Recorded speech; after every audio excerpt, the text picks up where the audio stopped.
Sizga kimdir 10 million so'm pul bersa, uni ehtiyojlaringizga sarflaysizmi yoki sayohat, ta'til uchun sarflaysizmi? Olmayman ham. Ehtiyojlarimga sarflayman. Sayohat ta'til uchun. Masalan, qaysi davlatga sayohat qilgan bo'lardingiz? Italiyaga. Yig'ib qo'ygan bo'lardim. Yig'ib nimaga sarflagan bo'lardingiz masalan?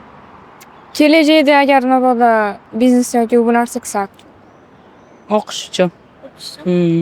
O'qish uchun sarflardim. Ingliz tilini o'rganish uchunmi? Ha, shunga. Til o'rganishga o'zimman. Bundan keyin tillar ham bor deb o'rgangan, shunga sarflagan bo'lardim. sayohatga, Qayerga sayohat qilgan bo'lardingiz? chet elga, Masalan, Yevropa masalan. Savob uchun sarflardim. 10 million bo'lganda, to'g'risi ehsonga ishlataverardim. O'zimga umuman ishlatmagan. Yarmini birinchi ehson qilgan bo'lar. yarmini-chi. Yaqinlarim ishlatgan bo'lar. Sayohat uchun sarflagan. Masalan, qayerga sayohat qilgan bo'lardingiz? O'zimizni O'zbekistondan boshlaydim Samarqandga. Ehtiyojlarga. Masalan, qanaqa ehtiyoj? Uni aytish shart emasdir. Ehtiyojlar bor. Ayni vaqtda ehtiyojlarimga kontrakt to'lagan bo'lardim. Menimcha sayohat uchun sarflagan yaxshi emas. Qayerga sayohat qilgan bo'lardingiz? 10 million so'mmi yoki 10 million so'm bilan. so'mmi?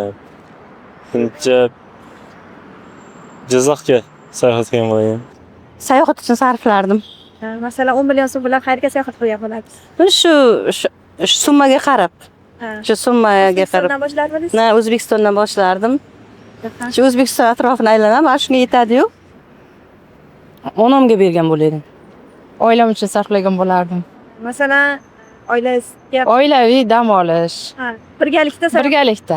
Eng bir asosan insonda boshida birinchi xarajat ehtiyoj qondiriladi. Ehtiyojdan keyin ortib qolgani, har qanday ehtiyojdan insonda o'zini yashashi uchun, hayot kechirish uchun ehtiyojdan ortgani keyin boshqa narsalarga yo'naltiriladi, boshqa maqsadlarga.